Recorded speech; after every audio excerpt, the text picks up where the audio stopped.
Hey everybody, Dr. Bryton here for Tooth Tip Tuesday, and today I've got 2 tips for you. So first things first, the first tip is somewhat of a response to a news discussion, or I guess a Today Show topic that was brought up, in which it was, I guess, implied, I didn't actually see the episode, that if you were pregnant, while pregnant, you were at high risk to lose your teeth. And so I wanted to respond to that.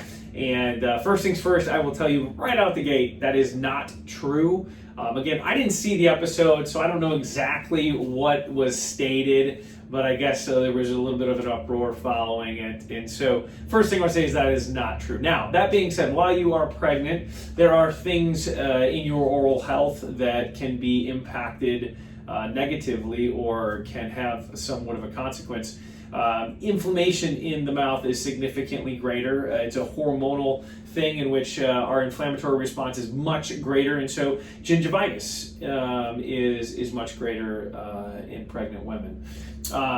Now from there, we do see changes to diet a lot of times. You know, the mom isn't feeling very good, and so sometimes there's an exposure to things that are the only things that they can get down to eat that are comfortable, that might not be the greatest for our oral health, and so that can impact things negatively. So one of the things I'll say to patients if they're trying to get pregnant, or if they become pregnant, is ultimately continue as best you can, because sometimes you don't feel great, to maintain good oral health techniques and habits. So flossing daily, brushing twice daily, using your mouth rinses, because those are the things that are going to help in prevention, and it's somewhat necessary to another degree to protect yourself when you are pregnant. But to say that you will lose your teeth is completely false. So there we go.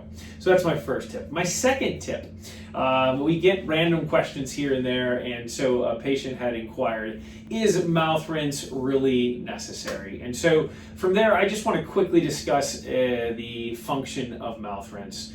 So the 3 big things that come to mind to me that I would tell a patient. First things first, you can get an antiseptic mouth rinse. We've talked about that in the last 18 months, where an alcohol-based mouth rinse can actually help reduce the bacterial and viral loads in your mouth.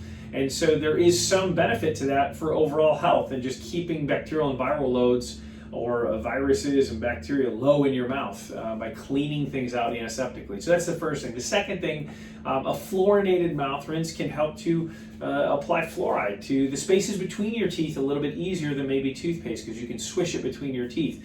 And so you get some tooth strengthening functionality behind it if you have a fluorinated mouth rinse. And then finally, depending on the type of mouth rinse you have, but you can have a wetting agent to it too, that for people with dry mouth can help to increase moisture and hopefully reduce the chances for cavities that can come from dryness. And so, quite frankly, mouth rinses can be really, really helpful from multiple different aspects. And so what I will explain to patients is, as I've said before, ideally, an antiseptic fluorinated mouth rinse is ideal. And if you're using one of those, it will wet to some degree. But then there are things like Biotin that really can wet the mouth when we get more moderate to severe dry mouth patients. So that's my tip for you. Definitely use a mouth rinse. Definitely use a mouth rinse.